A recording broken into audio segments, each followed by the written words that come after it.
성경 이야기 할머니 여호수아서 가나안 정복 이야기. 이스라엘 백성은 하나님께서 약속하신 아름다운 가나안 땅을 향해 긴 여행을 했지요. 하지만 그 땅에는 이미 많은 사람들이 살고 있었답니다. 그래서 하나님께서는 용감한 지도자 여호수아에게 말씀하셨어요. 강하고 담대하라. 내가 너희와 함께 할 것이다. 가나안 땅에 들어가자마자 이스라엘 백성 앞에 커다란 성이 나타났지요. 바로 여리고 성이에요. 여호수아는 2명의 정탐꾼을 여리고 성으로 보냈어요. 가서 그 땅이 어떤지 몰래 살펴보고 오너라. 정탐꾼들은 조용히 성 안으로 들어가 라합이라는 여인의 집에 숨었지요. 그런데 여리고 왕이 이스라엘 정탐꾼이 왔다 하는 소문을 듣고 군사들을 보냈어요. 하지만 라합은 정탐꾼들을 지붕 위의 볏짚 속에 숨겨두었지요. 그리고 왕의 군사들에게 말했어요. 그들은 이미 도망갔어요. 빨리 따라가면 잡을 수 있을걸요? 군사들이 떠난 후 라합은 정탐꾼들에게 말했어요. 저는 당신들의 하나님이 크신 분이라는 걸 알아요. 우리 모두 두려워하고 있지요. 그러니 제발 저와 우리 가족을 살려주세요. 정탐꾼들은 약속했답니다. 좋아요. 우리가 성을 공격할 때 창문에 빨간 줄을 매달아 두세요. 그러면 당신과 가족을 해치지 않을 겁니다. 라합은 정탐꾼들을 몰래 밧줄로 성벽 아래 내려보내 주었어요. 정탐꾼들은 무사히 돌아가 여호수아에게 모든 걸 보고했지요. 가나안 땅의 첫 번째 성인 여리고 성은 성벽이 높고 단단해서 아무도 들어갈 수가 없었어요. 그때 하나님께서 여호수아에게 특별한 작전을 주셨어요. 이제 너희는 6일 동안 하루에 한 바퀴씩 조용히 성을 돌고 7일째는 7바퀴 돌고 나팔을 불어라.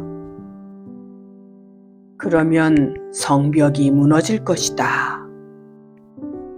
이스라엘 백성들은 하나님의 말씀대로 했지요. 여리고 사람들은 성벽 위에서 내려다보며 저 사람들이 뭐 하는 거야? 하면서 웃어댔지만 7일째가 되자 갑자기 나팔 소리가 크게 울렸어요. 우! 그리고 모두가 큰 소리로 외쳤지요. 와! 그러자 어떻게 됐을까요? 쿵! 쾅! 와르르르르르. 단단했던 여리고 성벽이 무너져 내렸답니다. 이스라엘 백성은 하나님이 주신 승리를 기뻐하며 성 안으로 들어갔어요. 여호수아는 정탐꾼들에게 명령했어요. 빨간 줄이 걸려있는 집을 찾아라. 그 집에 있는 사람들은 절대 해치지 말고 무사히 데려오너라. 정탐꾼들은 급히 라합의 집으로 가서 그녀와 가족들을 안전한 곳으로 데리고 갔지요. 라합은 하나님을 믿고 정탐꾼을 도왔기 때문에 하나님께서 그녀를 지켜주셨던 거예요. 여리고 성을 정복한 후 이스라엘 백성은 작은 성 아이성을 향해 갔지요. 이번엔 작으니까 쉽게 이길 수 있을 거다 하고 여호수아는 몇 명의 군사만 보냈어요. 하지만 전투에서 졌어요. 왜 그랬을까? 하나님께서 아간이라는 사람이 몰래 전리품을 숨긴 걸 아시고 도와주지 않으셨던 거지요. 아간은 전쟁 중에 멋진 외투를 숨겼어요. 그는 잘못을 인정하고 이스라엘 백성은 다시 한마음이 되었지요. 그 후 다시 싸우러 갔을 때 이번에는 승리했어요. 하나님의 말씀을 따르는 것이 얼마나 중요한지 모두 깨달았답니다. 그러던 어느 날, 먼 나라에서 온 것처럼 꾸민 낡은 옷을 입은 기브온 사람들이 찾아왔답니다. 우리는 멀리서 왔어요. 당신들과 친구가 되고 싶어요. 하지만 사실 그들은 바로 근처에 사는 가나안 사람들이었지요. 이스라엘이 강하다는 것을 알고 그들은 속임수를 쓴 거예요. 여호수아는 하나님께 여쭤보지 않고 그들과 평화조약을 맺었답니다. 나중에 속은 것을 알았지만 이미 한 약속이라서 지켜야 했어요. 이 일을 통해 여호수아는 어떤 일이든지 먼저 하나님께 기도해야 한다는 것을 배웠답니다. 남쪽 가나안의 5 왕들이 이스라엘을 공격하려고 했어요. 하지만 하나님께서는 두려워 말라, 내가 너희를 도와주겠다 하고 말씀하셨지요. 이스라엘 백성이 열심히 싸우는데 시간이 부족했어요.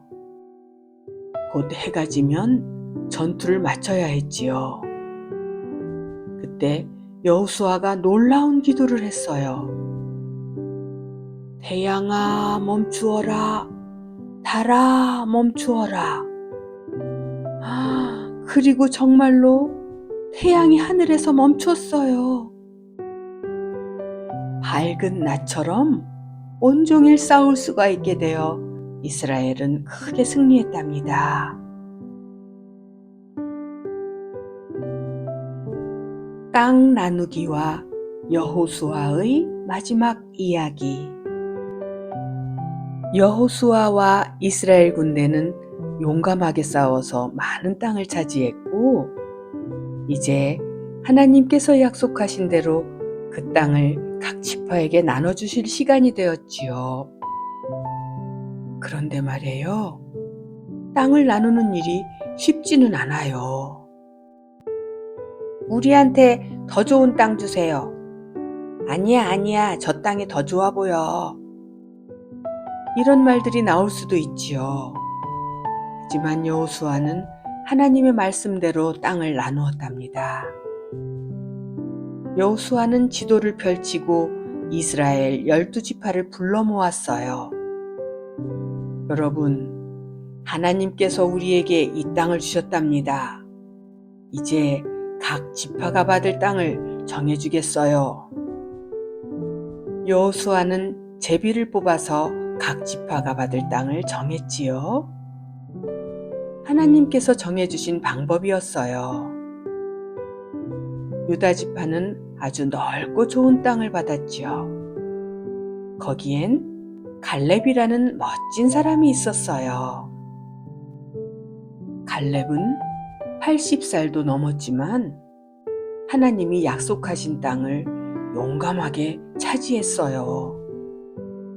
멋진 헤브론 지역을 갖게 되었지요. 요셉 자손은 땅이 부족하다고 불평했답니다. 우리는 사람이 이렇게 많은데 왜 이렇게 땅이 좁아요? 여호수아는 말했어요. 당신들은 강한 용사들이니 숲을 개간해서 땅을 넓히면 되지 않겠어요? 그들은 열심히 개간해서 더 넓은 땅을 가졌지요. 레위 지파는 특별히 하나님을 섬기는 지파라서 땅을 따로 받지 않았어요. 대신 도시 48개를 받았지요. 그들은 이스라엘 백성들에게 하나님의 말씀을 가르치는 역할을 했어요. 그리고 도피성도 정했어요. 도피성은 실수로 사람을 다치게 한 사람이 도망가는 성을 말해요. 그들이 억울한 일을 당하지 않도록 도피성으로 가서 보호를 받을 수 있었답니다. 이렇게 하나님께서 모든 지파에게 땅을 공평하게 나누어 주셨고, 이스라엘 백성은 하나님이 주신 땅에서 행복하게 살게 되었지요. 이제 여호수아는 요단강 동쪽에 사는 루벤, 갓, 므낫세 반지파에게 말했어요. 당신들은 요단강 동쪽에 살면서도 이 서쪽으로 와서 땅을 차지하는 일을 도왔으니 이제 집으로 돌아가도 됩니다.